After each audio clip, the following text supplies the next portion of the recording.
For me, as a third generation American lobster fisherman here on the coast that has spent the majority of my career working in and around the various fisheries that are part of our state.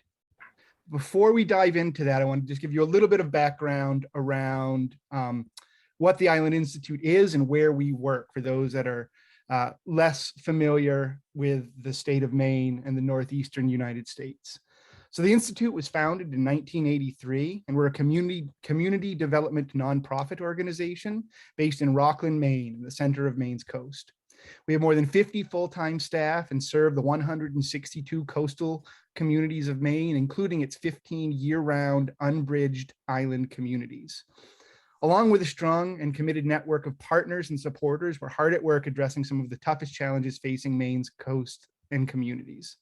We focus on empowering strong leaders, developing climate solutions, and creating resilient economies.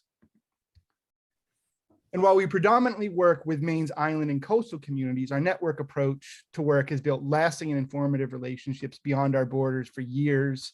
And I'm hoping that today we're continuing that tradition and building another connection that we can add to our list. So for everyone's information, Maine is the most rural state in the United States. And there are 162 communities along our coast, including 147 mainland towns, cities, townships, and plantations, and 15 unbridged island communities with year-round populations. 92% of these communities have fewer than 10,000 residents. 84 of these communities have fewer than 2,500 residents and are considered rural by the US Census Bureau. 25% of our communities have less than 800, and that's really where the focus of today's conversation is, on those small, poorly resourced communities. Now, to dive a bit deeper into the context of Maine and highlight the challenges of these rural communities and talk more about our blue bioeconomy, we're going to utilize some spreads from our Waypoints magazine. This is a data-driven report that is a storytelling document that tells the coast of Maine by the numbers. There's a lot of information on these sheets, so please don't try to drink it all in when the slide is up. But I do encourage everyone to take the link down, and I'm happy to share it after the fact so folks can take a look at these publications afterwards. Now, when we look at Maine's coast, it is a diverse place. This map shows the economic variability across Maine's coast and the predominant sectors by community. And culturally, the coast of Maine is really defined by three major sectors: arts, recreation, and tourism, retail, and most importantly, resource extraction. And fishing is really playing the largest role in the resource extraction on the coast. While Maine does have a robust forest industry inland, it is mainly fisheries and aquaculture on the coast. Moreover, the coast is is defined by an incredibly high percentage of self-employed folks. The smallest communities in Maine coast and islands have between 2 and 3 times the rate of self-employment as compared to the rest of the United States.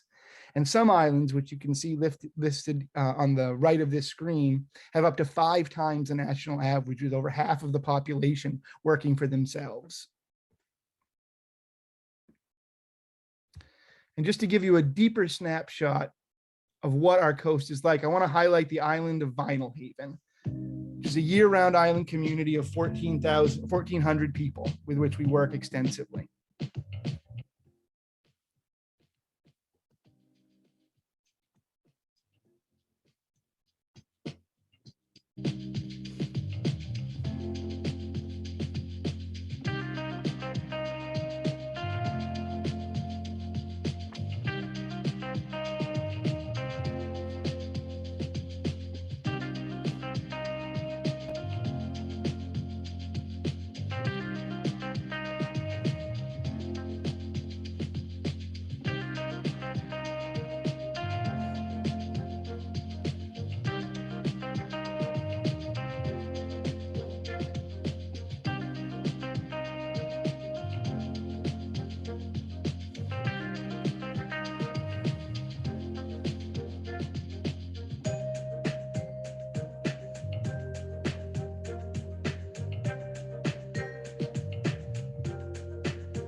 So thank you for indulging me in that video. It's one of my favorites. It really kind of captures the details of our Waypoints publication and tells the story of Vinyl Haven by the numbers.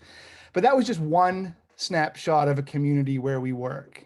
But it outlines many of the demographic points I laid out earlier. High reliance on natural resource extraction, low population, high median age, low median income. And while it's difficult to highlight all of the ways that we collaborate with communities like Vinyl Haven, I wanted to talk about the three specific areas that I think are most relevant to our conversation today. Our work around clean energy, our work protecting what we call the working waterfront, and our work diversifying marine livelihoods. So our first area of work is community clean energy. We have a long history of partnering with the communities that face incredibly high energy costs, sometimes two or three times higher than the mainland average. And both supporting these communities on efficiency work as well as renewable energy projects. The turbines you see here poking through the clouds are the same you saw on the island of Vinyl Haven. And we were heavily involved in working with the community on this project. And that's really the key here. We're not an advocate for any particular approach or energy solution, but we are advocates for the community and the process that builds out from that community. Increasingly, we are working at the intersection of clean energy and the blue economy, seeking ways to reduce the carbon footprint of the seafood sector in Maine in ways that make economic sense as well as environmental sense. So the picture you see on the right is of the Vinyl Haven fishermen, or the Cranberry Isles Fishermen Co-op. And they recently, or actually 4 years ago now, installed solar panels on the roof and have, because of the energy reduction costs, have already paid back the cost of these panels and are now receiving free energy. And this is just one example of how we're working with fishermen's co-ops to reduce the carbon footprint of their product. And the second stage of this project is really focusing on the broader supply chain. So we're working with a vertically integrated lobster company that has processing facilities and restaurants globally on identifying their greenhouse gas footprint and helping them identify opportunities to reduce that in a way that makes economic sense so that they can provide more and higher paying positions and more funds back to the fishermen that support them and provide them their product. And the reason we're working on this sector in particular is both because it is intimately impacted by the consequences of climate change. For a time, the Gulf of Maine was warming faster than 99% of the world's oceans, and the consequent ecological change was driving significant changes within the fishery. But most importantly, the economics of wild-caught fisheries and aquaculture are the driving force behind our coastal economy. It not only directly brings money into the pockets of fishermen, but it supports innumerable other businesses in these communities and makes many of the very remote places on our coast economically viable. The sector also drives the state's coastal tourist economy. People come from across the world to see our fishing villages and eat the spoils of the sea. As one of our legislative representatives said a few years ago, people do not come to the coast of Maine to eat chicken. It's a quote that has stuck with me ever since. But even this critical cog in the state's economic machine is threatened. Everyone that makes their living off of the water is reliant on what we call working waterfronts, or those critical connections between the sea and the economy. Thankfully, we have worked and the state has implemented several programs that can help protect this critical asset. The two pictures you see here are a before and after shot of an island fishermen's cooperative that took advantage of a state program that purchased the development rights in exchange for maintaining this property as working waterfront in perpetuity.